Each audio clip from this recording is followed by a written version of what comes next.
Ryan, welcome back. My name is Sheldon McLeod, and this is Thinking Out Loud. And this is my opportunity here on the Saltwire Network to dig into some of the stories, talk about some of the issues, some of the things that are happening around us. And I didn't really know until I got the email this morning that it is World Teachers Day.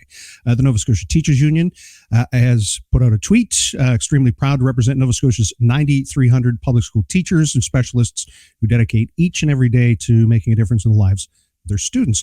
And I don't know how many of your teachers you remember. I was remarking earlier this morning that I went to like 4 elementary schools in 3 years, and I don't really have a memory about some of my first teachers.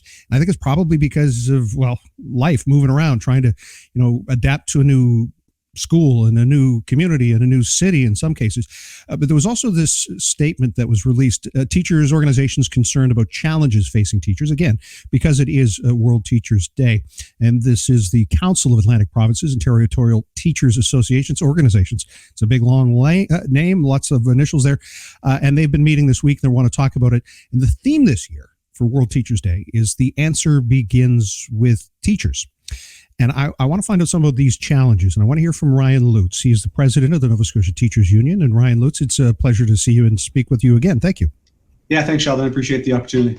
You, up until just last year, were in the classroom. You were an active participant in this process. So tell me a little bit about what World Teachers Day means to the average teacher.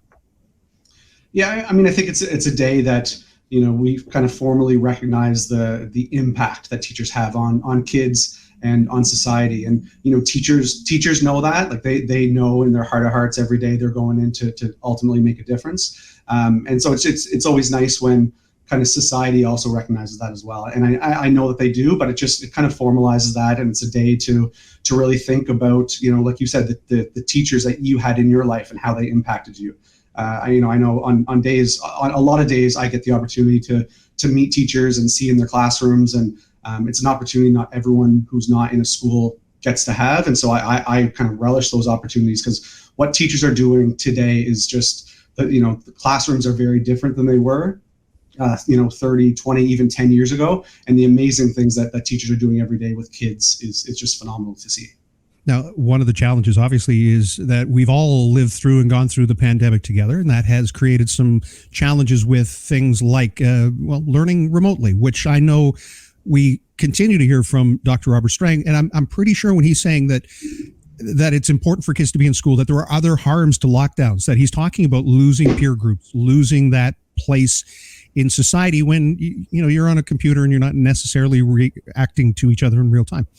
Can you walk me through what those challenges are like and where things are headed right now for the teaching profession? Yeah, I mean, certainly, remote learning is, it has its time and place. And I think we saw, the time that's what remote learning, in a public school context is for, that emergency COVID lockdown. I mean, it's not something that I think most kids are going to benefit from. Most students and most teachers want to be in classrooms where you're building relationships. P to 12 schooling is so much more about delivering curriculum, right? It's about teaching the whole child. It's building those relationships. It's teaching kids how to interact with like you said, with peer groups. And some of that stuff just doesn't happen over a screen.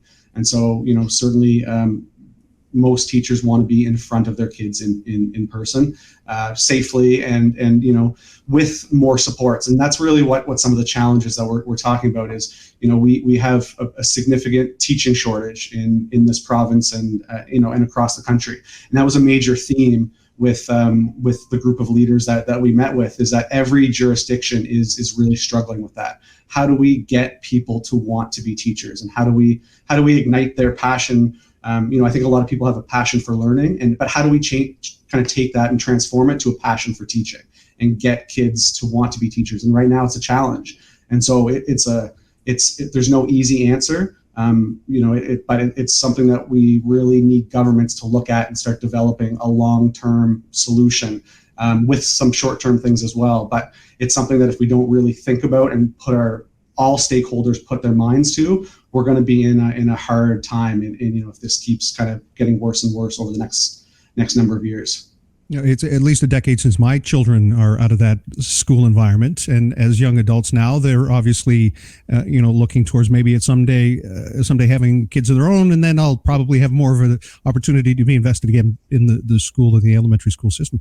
But 10 years ago, staffing was a challenge, but it was a lot to do with specialty programming, like music teachers, French teachers, and there was a lot of challenge with substitute teachers or interim teachers. And how has that changed over the years? The policies that are in place to give someone an opportunity to go to university, get a bachelor, or get a degree in education, and yet not be able to find full-time work. Is that still an issue? Yeah, I mean, for most people in most areas, it's not, finding work is not the issue. There's lots of jobs around. We need to find the people. And right now in our province, in most cases, full-time classroom positions have people in them. It's really our substitute teacher pool that doesn't have enough folks in it. And that is, substitute teachers are teachers, right there. That's a teaching shortage, and it's something that right now it's really affecting substitute teachers, and then it's affecting teachers' ability to be out of the classroom as well. Teachers they feel guilty when they call in sick because there may not be someone to come replace them. And then, what impact does that have on them, their classroom, but also the system? And what we're finding is that when teachers can't be replaced by a substitute teacher, the school just doesn't run optimally, right? There's resources that need to be pulled away from other students and other programs to get a teacher in front of the classroom. And it impacts all of our students, but certainly it impacts the students that need the most supports, whether it's mental health supports, whether it's extra learning supports. Those teachers get pulled away from that work just to keep kind of the doors of the school open. And we really, again, it's one of those things that we really need to start addressing it on a long-term basis, because we don't want schools to shut down. And we're seeing in other places that schools sometimes, more so in the States, a little bit up north, when there aren't enough staff in the building, they have to shut the doors, and that's not where we want our system to go. When you talk about unprecedented challenges, obviously we mentioned the pandemic, we mentioned the staffing issues, and there's also the ongoing issue of working conditions. In fact, the voices that want to be heard, as the news release said, about the conditions inside the schools that they're being addressed. You and I spoke about this the last time. Are you any closer to having a resolution with the provincial government about air quality and air exchange? Certainly we use every opportunity to advocate for our members on those issues, and we really haven't seen any uptake in that. And working conditions is things like air quality and ventilation, and obviously in a pandemic that those issues get kind of highlighted, and really that's about teacher safety, but also student safety as well, and student learning. We want kids healthy in schools. We want teachers healthy in schools, so that that teachers can do their best job and kids can do their best job learning. But when we talk about working conditions, we're also talking about things like class sizes. Does the teacher have enough time in their day to prepare engaging lessons? Do they have the time to do their assessment? What are the needs like in their classrooms? Do their classrooms need more human supports? And those are a lot of the issues that we knew were around pre-pandemic, but they've been highlighted because kids' needs have increased. And is the system, increasing the supports to those kids? And, I think most teachers would say that the system's not moving as quickly as it should on that teachers need more supports, teachers need more time. Planning engaging lessons and doing really good teaching takes time to plan, right? That doesn't just magically happen. You can't just wake up at 8:00 in the morning and have your engaging lessons for kids, ready to go. Like it takes a lot of time, and it's so those are also the conditions, the working conditions that we're talking about. Teachers in general need more supports, and we're not looking for more supports just to help us. We're at the end of the day, the teachers need those supports to help our kids. You were obviously a student. You went to become a teacher. What do you feel are the most common misconceptions about the role that teachers play in the lives of kids and the job that they do? Yeah, obviously, I think the folks that become teachers, you obviously have a good experience in school for the most part. You love your teachers that coming up because you wanted to be one.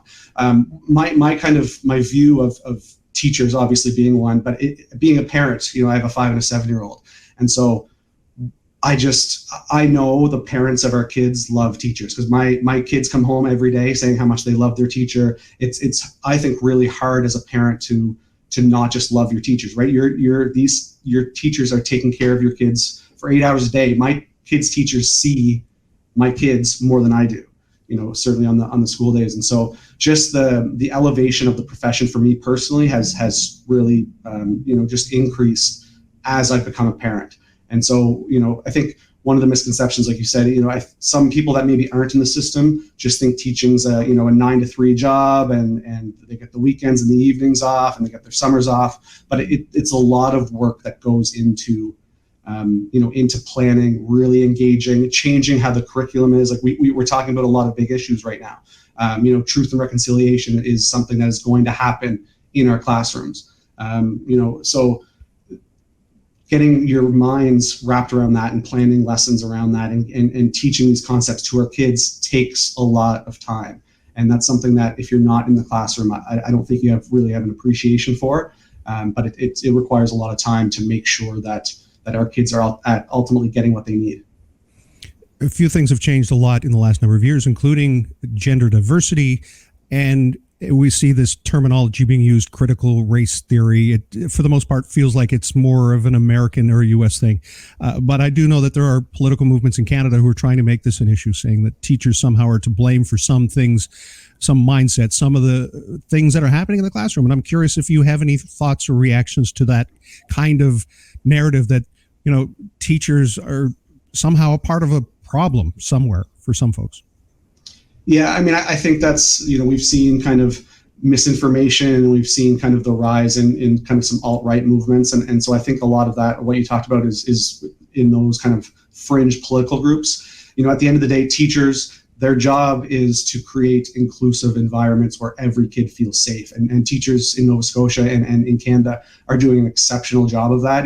You can't expect a kid to learn if they don't feel safe when walking through the door. And that safety, is we're going to accept you. We value and we thrive on our diversity. And I think Canada is a great place. Obviously we celebrate our diversity. We need our classrooms to reflect the diversity of our population. And certainly that's something that's important for our union how do we make sure the front of our classroom, how do we make sure the teachers, and how do we make sure our school system reflects the folks that are in our classrooms? And right now it doesn't. We're trying to do a better job at that, but this is again a long-term conversation where we need, every kid deserves at some point to see someone that looks like them in front of their classroom. That's good for those kids. That's good for society. And these messages, like you said, around gender diversity and just that really distracts from what we're really trying to do, which is create inclusive places where every kid can succeed. Well, again, the theme of this year's World Teachers Day is the answer begins with teachers. I'm almost embarrassed to ask this because I know someone asked me this question. Oh, it's an internet thing where apparently kids can identify as a cat and there's litter boxes in the classroom. Have you heard that rumor? Have you heard people talking about that? I don't know where it came from, but yeah. So this again is misinformation. This I think rumor got started by the alt-right movement who really I think is trying to tie gender diversity in with kids identifying as animals, which isn't happening. There are no litter boxes. This is complete misinformation. And again, teachers create inclusive spaces for all, but there are no litter boxes in any of our schools. And I think I appreciate the question. I'm not trying to throw this on you, but when we give air to this kind of misinformation, I really think because people see it on Facebook and it's and then they start the rumor and then it grows and grows but it's not true. And I think it really is this alt-right movement to attack the gender expression and the gender identity that we really value in our classrooms. And at the end of the day, again, we want our kids to show up at the door feeling safe, ready to learn, knowing that their teachers and peers and society are going to accept them. I ask you the question because a university-educated man that I know said to me that he felt that was true. And if I don't ask you, then No, people say I know, you're like I avoiding. said, No. People say appreciate you're the avoiding the question, question. Yeah. it's and that's where social media and kind of misinformation, and we have to teach our society to really be critical thinkers. And if something seems like it can't be true, it likely isn't. And it's but I think we don't want to allow rumors like that to detract from this, like, such great work that our teachers are doing in our classrooms, our schools are doing, just to make kids feel safe. Happy World Teachers Day to you, Ryan Lutes. Yes, thank you very much, and I'm so proud to represent our 9,500 teachers, counselors, our school specialists, our school psychologists. There's a lot of folks in a lot of schools who are really trying to pull together for the best interests of our students. And a positive message to end on. Thank you so much. That's great. Yeah, thanks, Sheldon. Take care.